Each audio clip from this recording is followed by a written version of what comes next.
అందరికీ నమస్కారం. First of all ఈ cinema executive producer Anand Reddy అన్న and CV Rao sir, thank you so much. మీకు సుప్రియ మేడం, ఎక్కడైతే నా కెరీర్ మొదలుపెట్టానో 2001లో వన్స్ మోర్ ప్లీజ్ నుంచి అన్నపూర్ణ స్టూడియో నుంచి మొదలుపెట్టాను. ఇందాక మేడం అన్నారు, అమ్మ మీ ఇంట్లో అందరూ వచ్చి వెళ్ళే ఒక దేవాలయంలోకి నన్ను అక్కడ ఉంచారు, నాకు ఉండే అవకాశం ఇచ్చారు. అది అన్నపూర్ణ స్టూడియో. అక్కడ అన్నపూర్ణ స్టూడియోస్ ప్రజెంట్స్ అని ఉంటే ఇక్కడ నిలబడి మాట్లాడుతుంటే ఎక్కడో తెలియని ఒక చిన్న గర్వం, చిన్న ఆనందం కలుగుతుంది. నా కళ్ళ ముందు నా హీరో, మనందరి హీరో విక్టర్ వెంకటేష్ సార్ ఉన్నారు. సార్, గోదావరి గట్టు మీద రామచిలకవే, గోరింట కెట్టుకున్న సందమామవే, ఊరంతా చూడు నిద్రపోయి ముసుగే తన్నిందే, ఆరాటాలన్నీ తీరాలంటే నేనానే.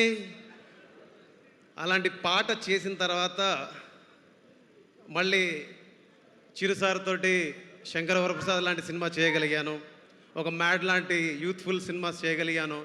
ఇవన్నీ ఎందుకు చెప్తున్నానంటే అన్నపూర్ణ స్టూడియోలో నాకు అవకాశం వచ్చినప్పుడు అక్కడి నుంచి మొదలైంది నా జర్నీలో, నా ప్రయాణంలో గొప్ప మలుపులన్నీ అక్కడే మొదలయ్యాయి.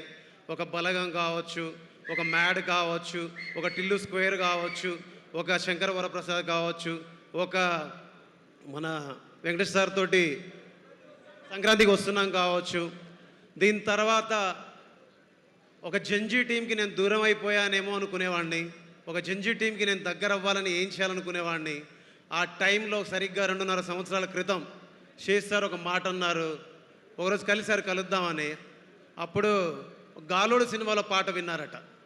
గాలోడు సినిమాలో పాట విని ఎవరి మ్యూజిక్ డైరెక్టర్ అంటే భీమ్ సిసిరోలియా. ఓకే, దాని తర్వాత వెంటనే జిమ్లో ఇంకో పాట వచ్చింది, అది బలగంలోని పాట. ఇదెవరు చేశారని చూసారట, ఇది భీమ్ సిసిరోలియోనే. ఇదేంటిది, ఇంకో పాట విన్నారు. ఇలాగ డిఫరెంట్ యాంగిల్స్లో విన్న తర్వాత ఈ సినిమాకి నేను ఉండాలని కోరుకున్నారు. ఆ తర్వాత ఫస్ట్ చేసిన పాట రుబరు ఏ రుబరు ఏ రుబరు, రుబరు ఏ రుబరు ఏ రుబరు. ఈ పాట చేసి ఫస్ట్ ట్యూన్ ఓకే చేశాను. దాని తర్వాత డుండు నక్కు టక్క డుమ్మ డుండు నక్కు బుడ్డి, డుండు నక్కు టక్క డుమ్మ డుండు నక్కు చిచ్చు బుడ్డి, డుండు నక్కు టక్క డుమ్మ డుండు నక్కు బుడ్డి, డుండు నక్కు టక్క డుమ్మ డుండు నక్కు చిచ్చు బుడ్డి. దీని తర్వాత ఏ రోజైతే వదిలేసి వెళ్ళావు నాసని, ఆ రోజునే వదిలేసుకున్నాను నాశని.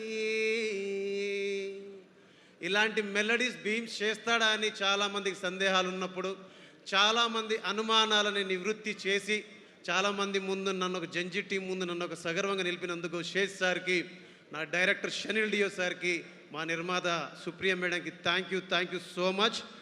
అండ్ ఈ సినిమాలో పాట పాడిన శ్రీరామచంద్ర సార్కి, జునిటా గాంధీ గారికి, అండ్ నేను అడగకపోయినా కూడా ఈ పాటలు బాగుండాలి, ప్రపంచవ్యాప్తంగా పెద్ద హిట్ అవ్వాలని వాళ్ళు దగ్గరుండి పాటల్ని వాళ్ళ పిల్లల కంటే ఎక్కువగా ప్రేమించి ప్రపంచం ముందు సగర్వంగా నిలబడడానికి ఒక పవన్ సింగ్ గారిని అయితే ఏంటిది, ఒక ఆదిత్య రికారి గారికి అయితే అందరినీ తీసుకొచ్చి ఈ పాటల్ని ప్రజల ముందు ఇంత గొప్పగా నిలబెట్టినందుకు మేడం మీకు, శేష్ సార్ మీకు, అండ్ షనిల్ సార్ మీకు మనస్ఫూర్తిగా thank you so much. Time తక్కువ ఉన్నందున ఇదే నా ప్రేమ, ఇదే నా మీ పట్ల నాకున్న అభిమానం. Thank you so much.